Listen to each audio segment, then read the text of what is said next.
Hello indie game fan, Gamescom 2022 is live from Cologne, Germany right now, with too many indie games to cover, so I'll be brief, beginning with A Space for the Unbound, a slice of life adventure game set in rural Indonesia in the late 90s, with an awesome pixel art look that I cannot get enough of, but they are having some issues with their publisher which you can read via the link in the description, so please support this developer by wishlisting their game.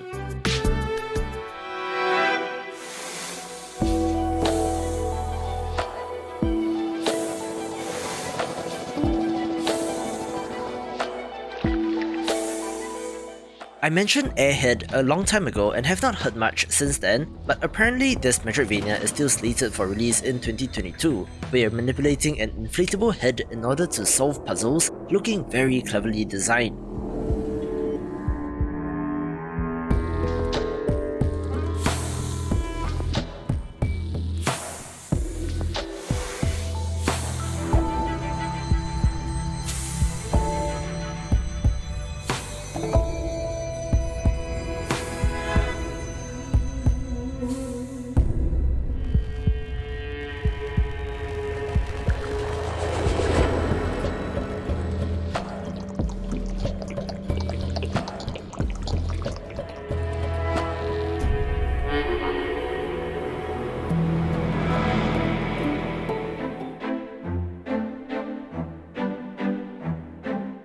This one's for cozy game fans since in AK, you play as a tiny red panda chilling out on an island, building your camp, feeding baby dragons and so on, but do have a dark past where it seems like you were a fighter in a war that has just been declared over, looking very cozy indeed.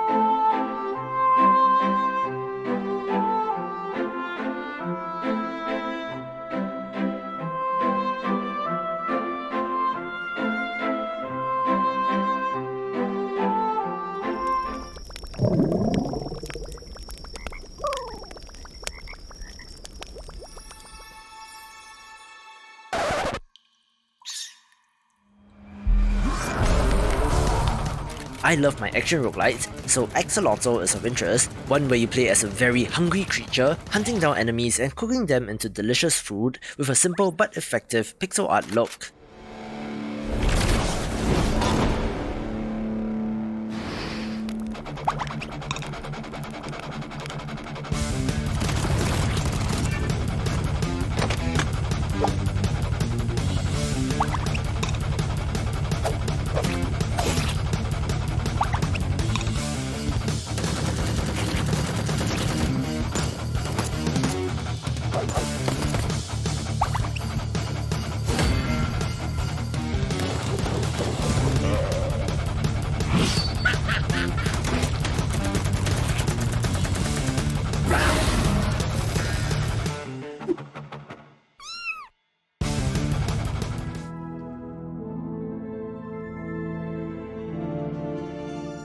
Animal Well is an exploration-focused Metroidvania that almost looks like a Pico 8 game due to the art style, where you play as a blob-like creature, exploring the world, having to use the environment to your advantage and to take out your enemies.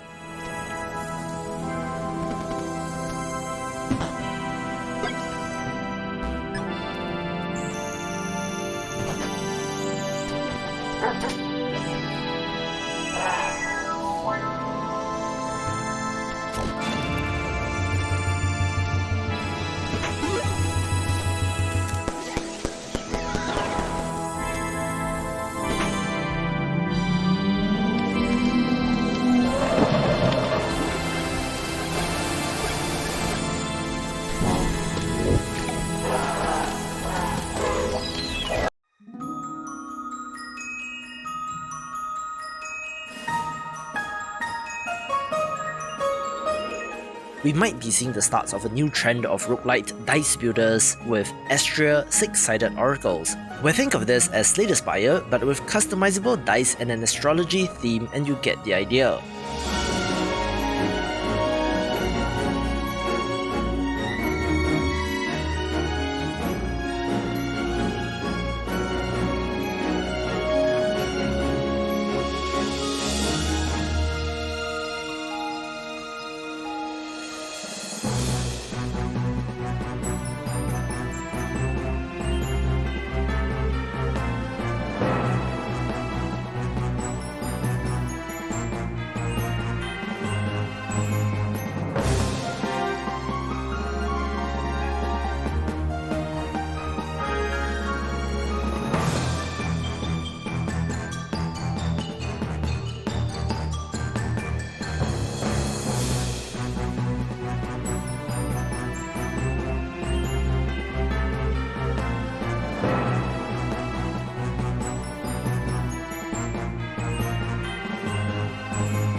An awesome narrative simulation title is Back to the Dawn, one where you play as a wrongly imprisoned journalist, having to find a way to survive and maybe even escape from prison, while working with your lawyer on the outside to prove your innocence, looking pretty great as well.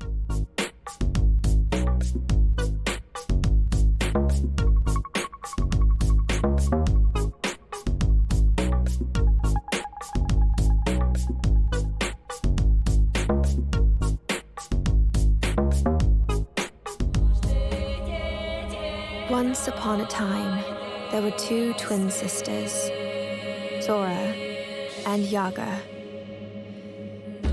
You got it all wrong.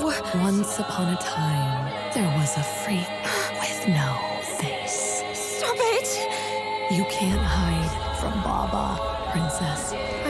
How much longer you want to be a nobody? I just need to find the Red Oak. What you really want to find is the hut. One of the most gorgeous first-person shooters in development is Blacktail, one that taps upon the myth of the Baba Yaga, where you play as a girl accused of witchcraft and on the run, having to find a way to survive, with archery-focused combat and a surprisingly colourful look for a dark fantasy title.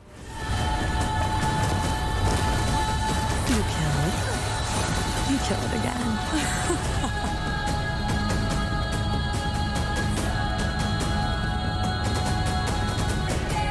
If anything bad happens, always head straight to the Red Oak.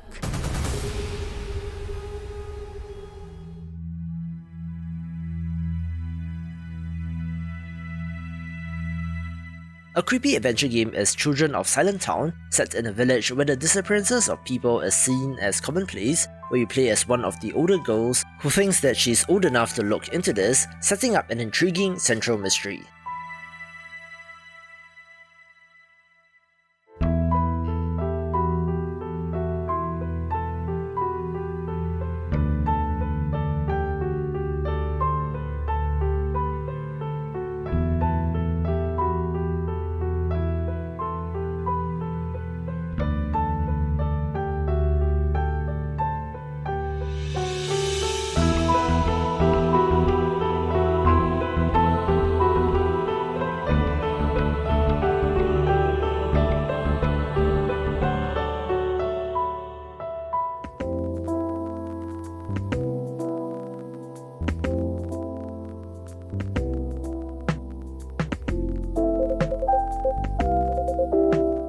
The sequel to the cozy adventure game Coffee Talk is titled Hibiscus and Butterfly, featuring some returning characters and plenty of new ones, where you play as a barista in a coffee shop in futuristic Seattle, giving off more cozy vibes.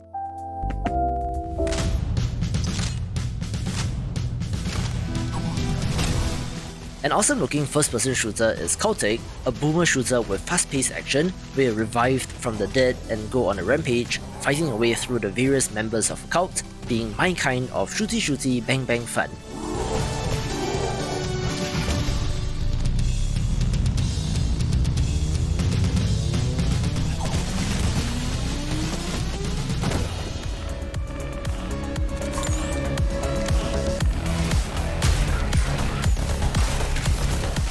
I just talked about Deadlink when covering upcoming roguelites, where this cyberpunk entry looks fantastic, so find my video from a few days ago to get more thoughts.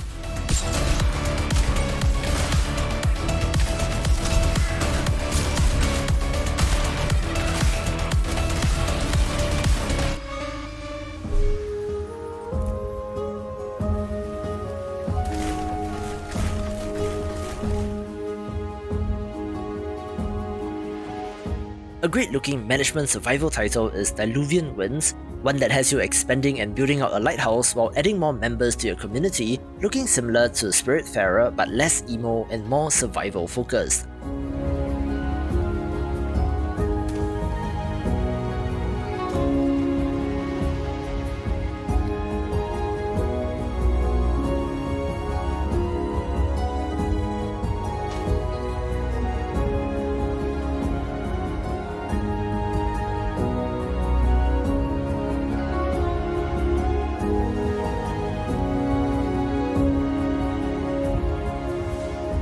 Fall of Porcupine is a wonderful slice-of-life title where you play as a pigeon doctor in a small town. We have tried the demo and really like this.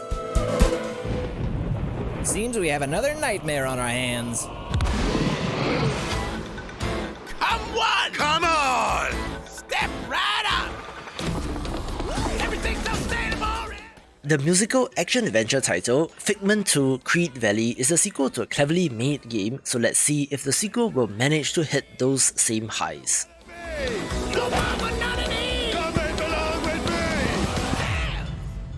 Let me tell you about the friends that invested all they had on a shady site that looked like a scam. It said buy this magic cards to play the coolest game and fight against your friends with no consequence.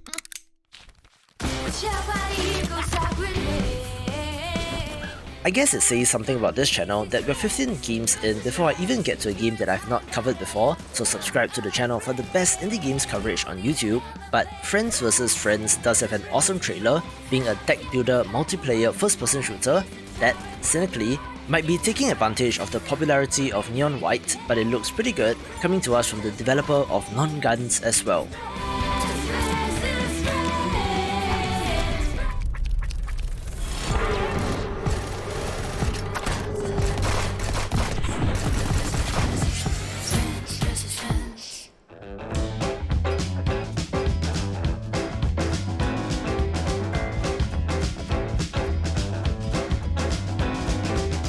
We did also get a gameplay trailer for Goat Simulator 3, the wacky physics title that is impressing me with the sheer amount of content, where it gets an asterisk since it is not so indie anymore, something that I'll explain in another video, but for now, looks like a perfectly wacky title worth keeping an eye on, although at least on PC, seems to be an Epic exclusive.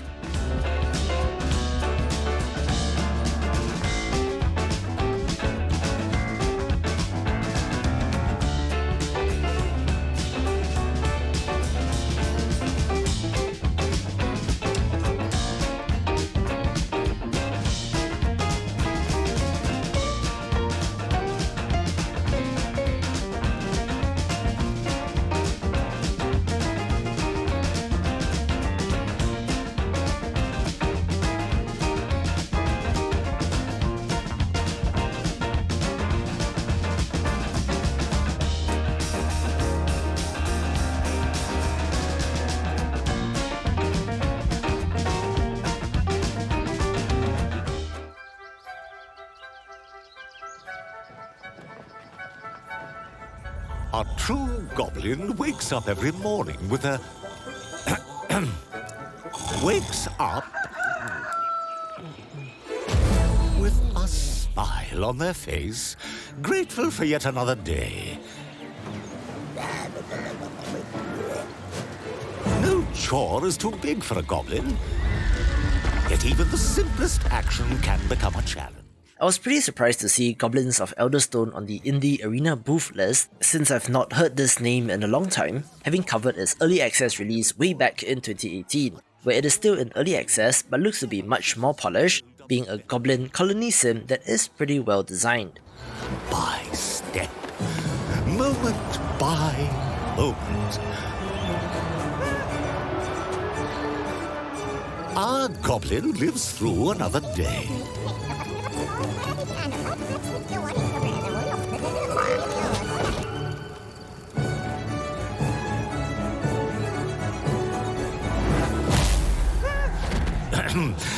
Well, I guess that it's worth mentioning again that a goblin's life is full of unexpected challenges.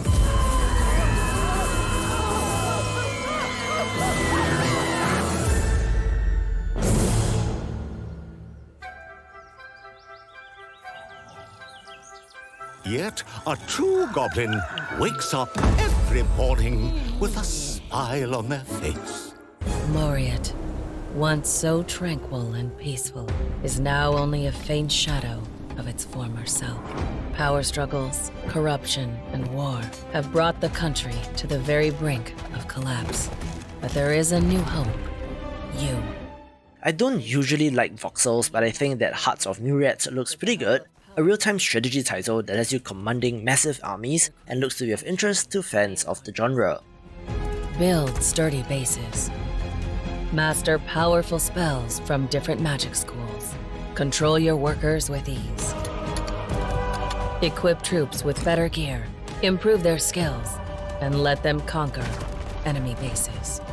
Gone are the days of micromanagement.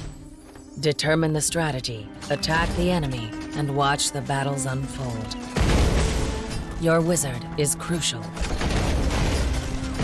Heal your troops, or cast powerful magic missiles to turn the tide in the fights ahead. Create skirmish missions with a full-blown level editor. And share them with the community. Bring peace to Muriet and reunite your once-lost family in an epic single-player campaign.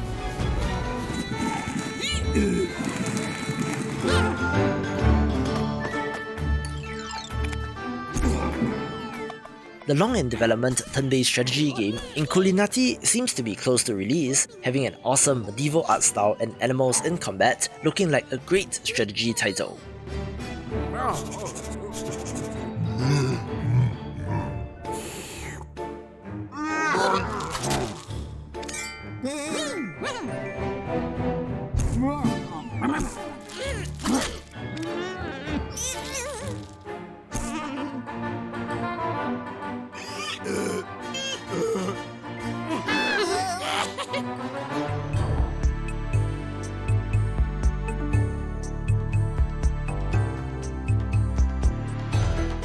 Let's kick off the top 5 with Lakeside, an awesome looking pixel art city builder who I absolutely cannot wait for the release of this game.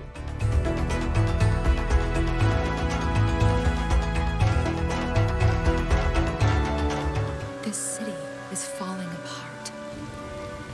Chaos, Chaos. madness, death.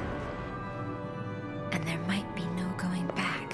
One of the highlights from opening night live is Lies of P, a not so indie title that comes to us from a Korean developer, essentially being Bloodborne crossed with Pinocchio, where I'm very interested in the theme and setting. Please. Help me. The stage is set. The light shines brightest in the darkest of times. All right, buddy, I'm here for you. Don't worry. Confront your fate. Don't give up.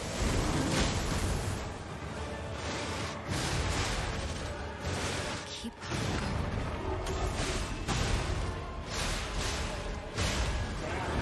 You can lean on me if you want.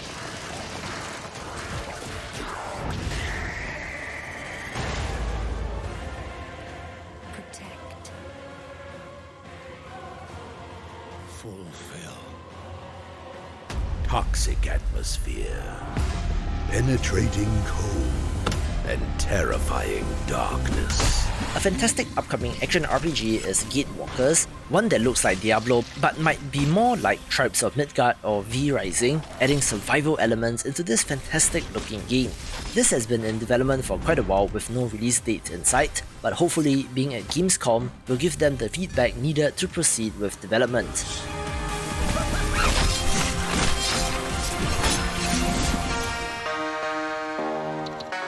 I did some judging for the Indie Cup recently, and one of the titles that I played was Dome Keeper, a pixel art roguelite mining and defense title that is one part Steamroll Dig and one part Missile Command, where you're digging underground to get resources to upgrade your character and base, in between fending off waves of enemies, looking like the next roguelite hit to me. Oh, look at the time, it's way too many games to cover, so I'll see you in part 2 tomorrow, but I do have one more game to cover. Yes indeed, Chained Echoes gets top billing, a pixel art RPG that is absolutely wonderful since I got access to an early build, so wishlist this for now and look forward to the release, and in the meantime, see what other JRPGs are releasing soon.